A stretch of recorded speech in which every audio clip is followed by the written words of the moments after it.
Hello readers, I'm Amy and I'm your nonfiction feminist, and today we are discussing every single book that I have DNF'd this year. DNF stands for did not finish. There is a lot of debate about this practice among readers. There are people who say that they never DNF books. They want to finish every single one that they read, and then you have people who, like me, who are like, I'm really not enjoying this book. It's making me feel like I'm in a slump. I would rather be reading some other book, and so I decide to do that. I did not always do that. I would do that like every now and then, but usually it's like, I'm this far in the book, I might as well finish it. And this year, I decided that I wanted to stop torturing myself. If I'm really not liking a book, that's fine, and I can let it go. There are also books that I hear about. This is actually a pet peeve of mine. I'll hear about a book and someone's like, the first part is really tough, or the first book is like really rough going, but once you get past that, it gets good. I don't want to read books like that. If you can't get the first part to be good, then why would I want to read the second part? It's worth it for a lot of people, but to me, I want to enjoy the whole experience as much as possible. I don't want to have to suffer through one of my beloved hobbies in order to get to the beloved part of the hobby. Like, that's what life is about, not reading, for me. Let's see what I've DNF'd this year, because it's a long list and I don't remember most of them. Okay, I have my first book, and it was a book that I got from my mom for Christmas that I specifically requested, and that was Uncommon Type by Tom Hanks. This is a short story collection that he authored, and we all love Tom Hanks. He's an American treasure, but he needs to stick to acting. These short stories were so boring. Nothing interesting happened. Awoken! This is a book that was sponsored, I guess you would say, by the awesome Lindsay Ellis. She does a lot of pop culture, like TV and movie reviews, and she got a bunch of people together to write this parody of YA paranormal romance, and it did not read like a parody, it just read like a YA paranormal romance. It's about a girl who falls in love with a Cthulhu boy. Jeffrey Eugenides. At one point, he was one of my top favorite male authors ever, and I still have a lot of respect for his work. But he released a short story collection. I really don't have a good history with short story collections. I'm trying to work on that. But he released this collection of stories that he'd written throughout his literary life. And I don't remember why, but for one reason or another, I just didn't like it. And that was when I kind of started realizing that I don't have to have every single book written by an author that I love. So I did eventually decide to unhaul that book, which made me sad, but I'd rather it go to someone who would really enjoy it and give it a lot of love rather than having a dead book on my shelf. American Gods, my first Neil Gaiman book. I originally started reading this on the Libby app, so I rented it from the library. It was an audiobook. The voice acting was amazing, but I only made it not even a quarter of the way through, I think. I want to say I got like 9 chapters into it or something, and so I put that down, and eventually I picked up the physical copy that I'd gotten at a used bookstore, and same thing, I got to like that same spot and I just quit. And I think what it was for me, as interesting as the story seemed, there wasn't necessarily a ton of plot happening with it, and in spite of all of these really interesting looking characters that we were meeting, I didn't really know who anyone was. Like, we were meeting these gods, but you don't know anything about them. You don't know their history, you don't know their names, you don't know their purpose, and I just couldn't do it. Also, sorry, the writing style is not for me. I attempted to read Inkheart again. This is a book that I started in what, junior high? Maybe? I want to say it was late elementary school, early junior high that I started this. So somewhere between like 5th and 8th grade. And I just wasn't able to get into it, and I tried rereading it or restarting it, and I think I got even less far than I did the first time. For whatever reason, I wasn't being gripped by that book. It sounds like a book that I would love. I mean, it's a book about book characters coming out into the world through reading, but I just couldn't do it, and I don't know why. Next was Virginia Woolf's Mrs. Dalloway, which I actually have on my shelf. I knew I was forgetting some books. Look at this gorgeous copy. Yes, the cover is a large reason why I bought this. Also, I had never read Virginia Woolf before, and I think I made it a good chunk of the way. I want to say I made it halfway through this book before I DNF'd it. I did not realize that Virginia Woolf was a stream of consciousness author. There have been 1 or 2 books in stream of consciousness that I have enjoyed, but it tends to be a very tricky writing style for me. I do plan to eventually read this the whole way through, but not only was it stream of consciousness, it was very jumpy. I think it's about this woman who's throwing a party, and you're listening in on the woman's thoughts, and then on the man in the car who drives past, and then the woman on the street who sees the man in the car who drove past. It's jumping from person to person, and it's stream of consciousness, and it was not working for me. I'm also hoping to read Virginia Woolf's Orlando at some point. I've watched the movie. I thought it was a really interesting concept. I'd really like to try that book. And I also would feel... Getting notifications, I'm sorry.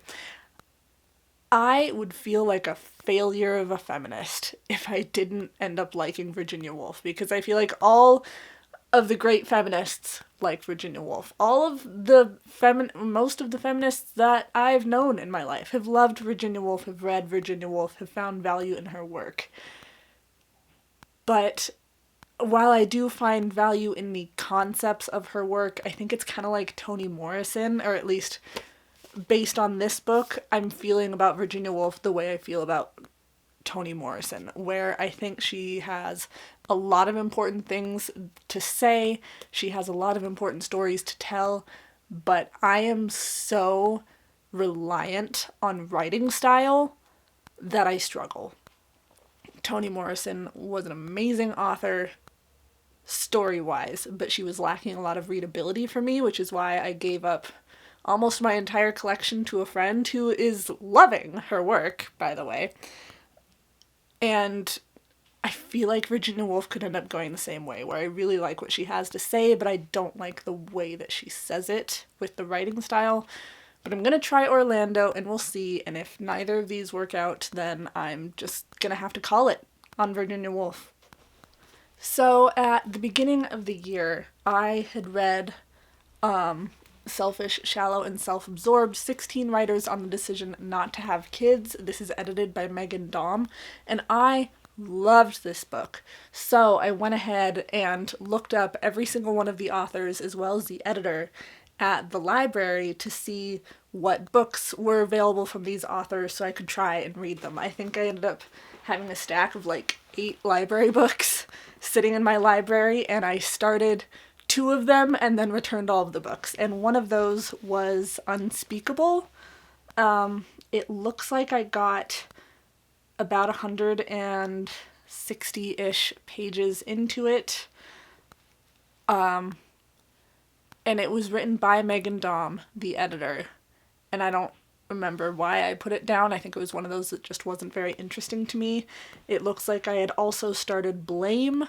I will have to dig through this and look it up and put the picture on the screen because I don't remember which author wrote this, but I distinctly remember I got 15 pages into it and could not torture myself anymore. It was a third person perspective, and it was very poorly done. I had borrowed a copy of Jumper from one of my friends. I want to say the author is something like Stephen Gould? I don't know. I think it's supposed to be a YA about an abused boy who ends up traveling. I don't remember, it's some sort of virtual travel or time travel. I think it just wasn't hooking me in those first couple pages and I put it down. 1984 was also one that I tried. I have started this book several times and have never gotten more than 3 or 4 pages into it because the writing style just ends up feeling like it's droning or it's boring or something. I don't know that 1984 is ever a book that I'm going to be able to read. The Girl in the Blue Coat. This was some World War II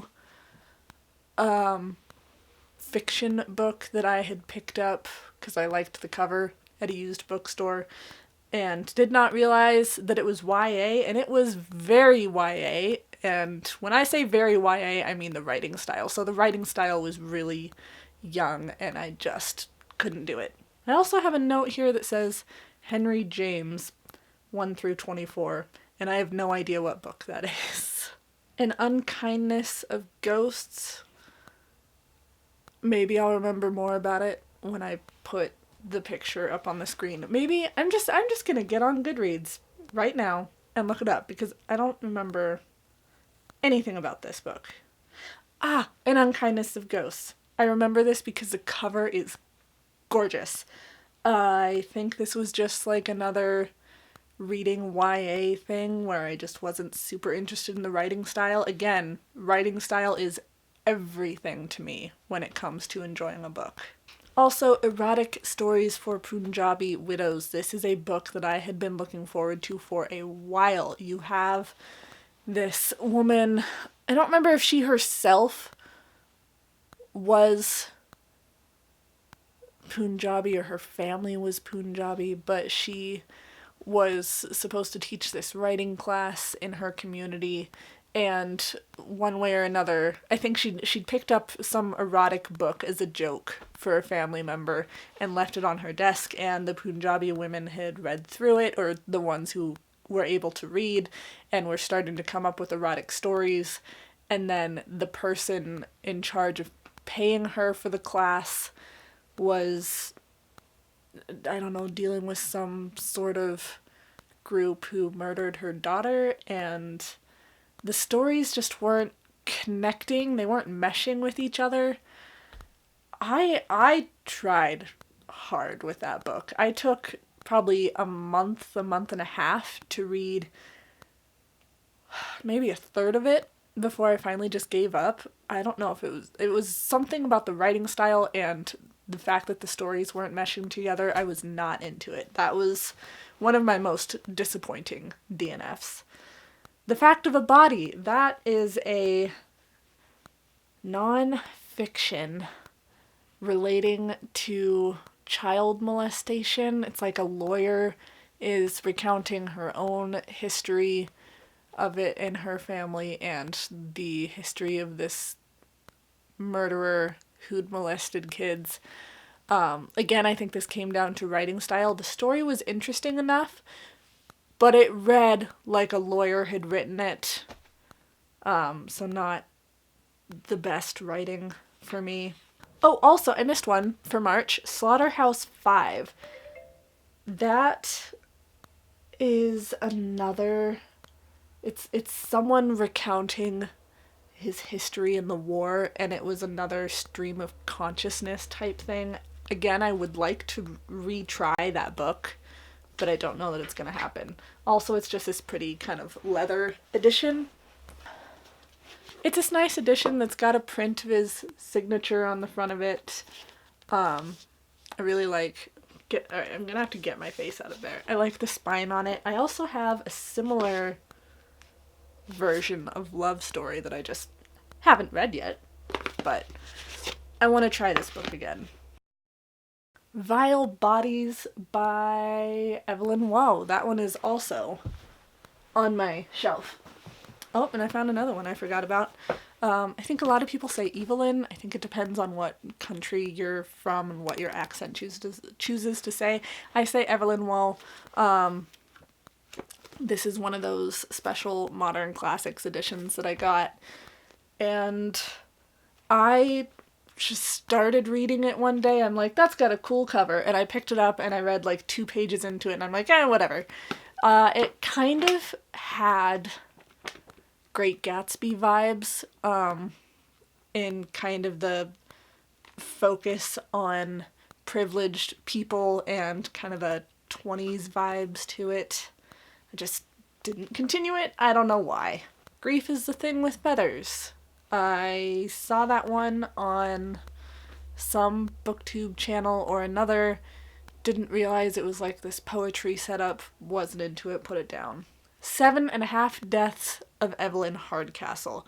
This is one that I hear a lot of great things about, and I think it was just another one that the writing style didn't work for me. Everything's Eventual is one of Stephen King's short story collections. I really wish the camera would stop looking at me sometimes, you know. The first book about the autopsy room was so good. Or not the first book, the first story. And then I think the second one was okay, and then by the time I made it to the third one, I was skimming through everything, and I just gave up on reading it. And now we're into May, which was the mental health-a-thon, which was amazing, and I can't wait to do that again this year. That is run by Nicole at A Beautiful Chaos of Books. She also gets several co-hosts for that. Did I finish? I don't think I did. One of the books that I had picked up for Mental Health-a-thon was Prozac Nation, and I don't think that I ended up finishing that book. I think it has some important things to say on depression and pills and stuff, and the writing style was gorgeous, very well done. But ultimately, the tone of voice was just so whiny. I had started When Rabbit Howls for Mental Health-a-thon, and I thought it was really interesting. It's one of those that's like a nonfiction novel, which I just discovered is actually a genre and explains most of the nonfiction that I end up absolutely falling in love with. That's when a nonfiction book is written like a novel, where it has those feelings and like includes comments on the weather and what they were doing that day. It just really makes it personable. I was enjoying it. I just had other books that I wanted to read more, so this is definitely a book that I'm going to pick up again this year, most likely for Mental Health-a-thon. The Witches by Stacy Schiff. I have two of Stacy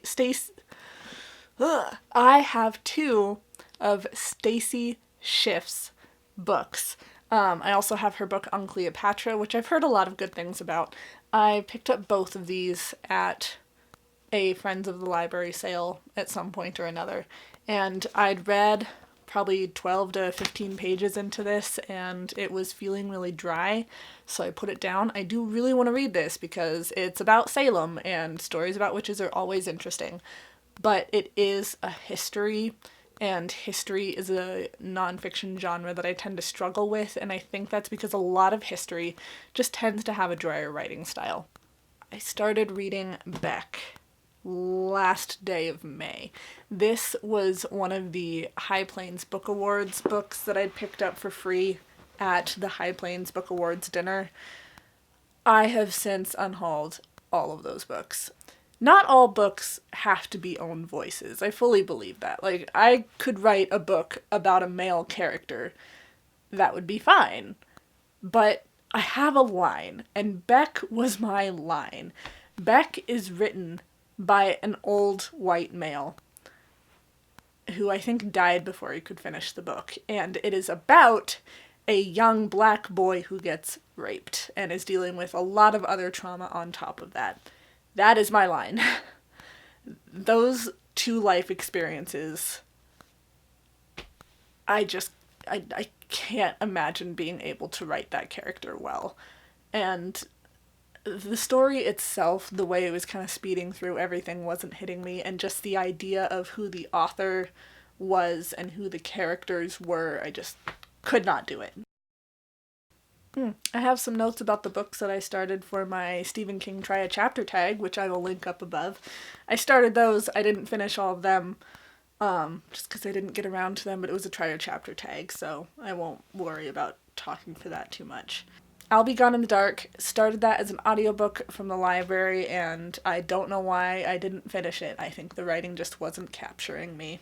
Hope Never Dies. I borrowed this book from a friend, and it really started to solidify for me that humor fiction is not my thing. Not sure why. It's just not something that I particularly like. Also, it's kind of political humor fiction, and politics is not generally my strong suit. This one will surprise everybody. I actually DNF'd. This is not the right book. I DNF'd Dracula twice this year. I have read this book so many times, and I know the story so well that I didn't necessarily feel it. I didn't feel it necessary to finish it. I know I love this book. I know what the story includes, and I enjoyed some of it and then moved on. It's fine. Sunshine. Oof, Sunshine. I actually made it, I want to say halfway through this book. It's vampire fiction. I enjoy vampire fiction. Not necessarily Twilight vampire fiction. I enjoyed that in high school, and I appreciate what it was for me at the time. I'm not going to read it again, because I think I would hate it now. But I like those really strong books about vampires, and this looked like this was going to be one of those really dark vampire stories, and it started off dark, and I had a lot of issues with that book.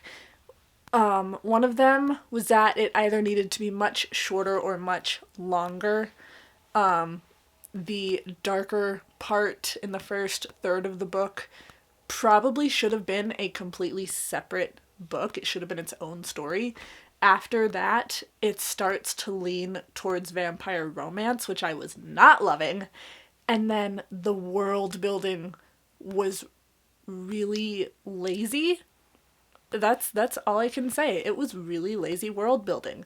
It mentions like the politics of werewolves and the politics of succubi and stuff like that, but it's like mentioning it in passing and saying, "Oh, this is part of the world, but I'm not really going to talk about it too much." And saying, "Oh, this stuff affects me, but we're not going to talk about how it affects me or how it affects other people. We're just going to mention it and move on." Like, either make it shorter and make it just the dark vampire part at the beginning, or make it longer and take your time with the world building. The Eternal Husband. That is a short story collection by Fyodor Dostoevsky. I was not in the mood for that book. It's short stories that have like a lot of lessons in them. And I just wasn't looking for something that heavy, and it would be something that I would have to take my time with. The Delta of Venus. This is another Penguin Modern Classics book that I got. It's supposed to be like a collection of erotic stories. I'd heard of Anais Nin, I'm probably butchering her name. And those first couple books or stories that I read, I'm just like, what am I reading?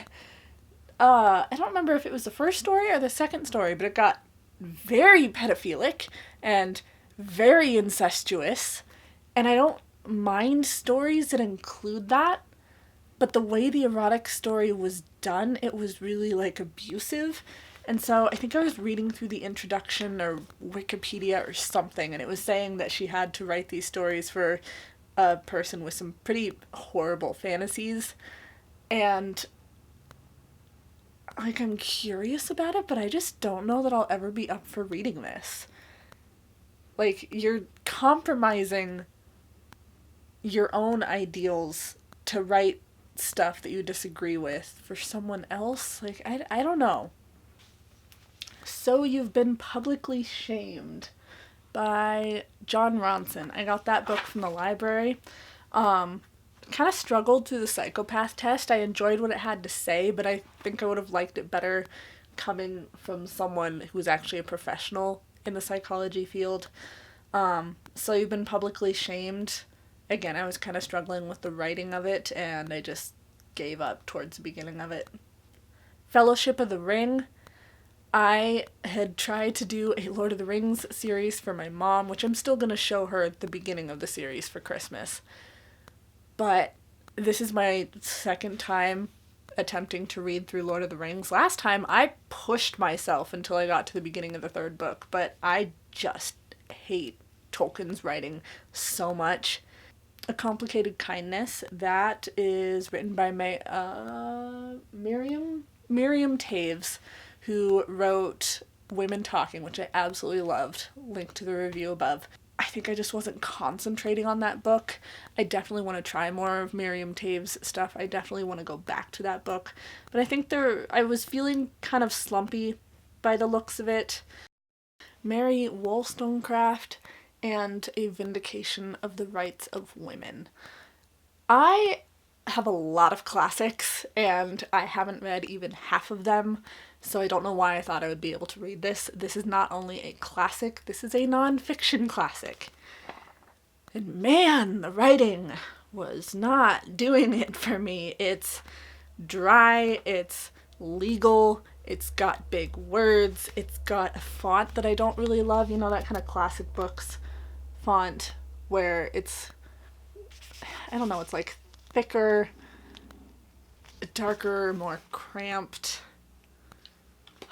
A Piece of Cake by Cupcake Brown is a very good book. It's very well written. It's a very powerful story, but it was too much for me. I found that something that I don't like reading about is the foster system. Disfigured. This is an arc that I got from NetGalley, and I have just last night, on the day that I'm filming this, decided to give up on it. Most of it is for technology issues with the version of it that I got.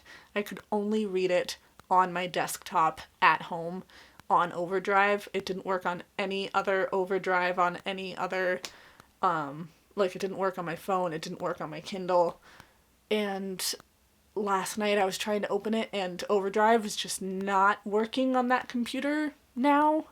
Been having some interesting issues with opening programs on that computer lately, and just I've had it for months, and I only made it 17% of the way through because I didn't like the way in which I was reading it.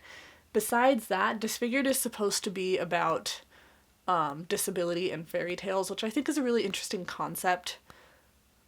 But the way the book is getting set up in that 17%, I feel like it was jumping back and forth between the fairy tales and the disability, and it didn't feel meshed particularly well.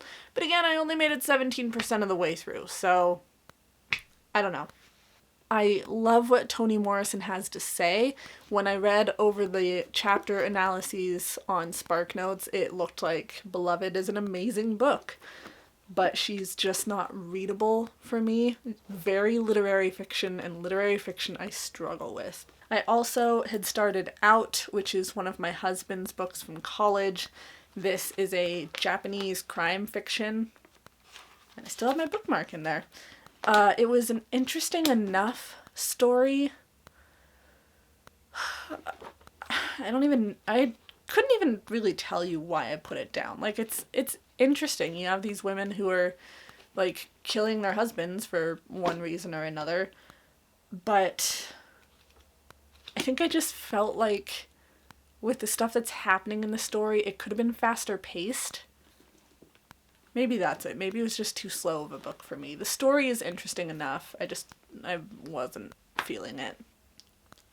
Sleepy Hollow and Other Writings is yet another book that I forgot to take off of my shelves before this video. Sleepy Hollow is only 29 pages, and Other Writings are like 200 to 300 pages. The couple of stories that I read, it sounds like Washington Irving is a talented writer. They were just more like kind of news pieces that I wasn't really into. Henry James, The Turn of the Screw, The Aspirin Papers, and Two Stories. The Aspirin Papers is the first story in this collection, then Turn of the Screw, then the other two stories. I read through The Aspirin Papers, which the story was interesting enough. It was way too slowly paced, but overall for me, Henry James' writing is tripping me up. He is a very difficult classics author for me to read, and as famous as Turn of the Screw is, as creepy as it's supposed to be, I don't know that I made it quite halfway through the story before I just gave up. Like, I'm intrigued about Turn of the Screw, but I think at this point, if I really want to know what happened, I will just read a synopsis. There's also The Moonstone. Forgot to take that off my shelf. The Moonstone by Wilkie Collins was supposed to be a buddy read for me and one of my subscribers, and we quit about the same place and felt about the same way about it. Really slow-paced, not that interesting. I think The Woman in White was significantly the better of the two. Then we have Loop. I think I did a video about this. Maybe I just did a wrap-up. If I find something, I'll link it in the corner. But this is the third book in Koji Suzuki's Ring series. Ring was fine enough. It had some sexist issues, but I read it. It was fine. Spiral had some more sexist issues that I had trouble with, but I finished the book. And by the time I got to the beginning of Loop, I'm like, nope! Koji Suzuki is a terrible, disgusting human being, and I don't want to anymore. Something Wicked This Way Comes by Ray Bradbury. Got it from the library. I was enjoying it well enough. There were just other books that I wanted to read more. I Am Malala. This is the other book that my mom got me for Christmas last year because I specifically asked for it, and I did not finish it. I Am Malala is marketed as Malala's memoir. Ends up, it's way more of a, I want to say Pakistani history. Somewhere in that physical location, but it's way more of a history of her country than it is a memoir. Yes, Please by Amy Poehler. I was supposed to read that for Nonfiction November. It looked like an interesting enough book. It's a fun little memoir that she wrote, which had a good voice to it, but to me it just read like something that I would have read in high school, in the sense that it's like that fun memoir, here's some life lessons sort of a thing, and I felt like they were all lessons that I've already learned. I'm 26 now, I've experienced a lot of the love stuff, I'm married now, and I just was not interested in that as a topic. I've only got one DNF to talk about, and it's a DNF that I DNF'd a day or two ago, and that is Shirley by Charlotte Bronte. I read the first chapter in this, and then I went back and read most of the introduction, and then I went back and read half of the first chapter again, and DNF'd it. This sounds, the premise sounds like a book that I would absolutely love. This is part of my Bronte project where I'm reading through the Brontes. I read both of Anne Bronte's books, including Agnes Grey and The Tenant of Wildfell Hall, and loved them. And this was my first Charlotte Bronte book. And the writing, it's talking, the first chapter is talking a lot about what was going on politically and socially at the time that the story takes place, which I wasn't really interested in, and I didn't see how it was supposed to connect to this story that I was really excited about. And I had to take so many notes on it just to get through the first chapter. I want to put it down, maybe pick it up again towards the end of January or sometime in February. I am determined to read this book because I think I would love it. But at this point in the month, I just don't have the concentration that I would want to put into this book. I don't know. We're going to call it, this has been a long enough video. I'm sure you're sick and tired of me. So, if you're not sick and tired of me, please like, subscribe, and be my friend on social media. I make videos every Sunday, Wednesday, except when I upload late due to technical issues, usually on Wednesdays because I haven't prepared my videos ahead of time. I will see you all in my next video, friends. Bye.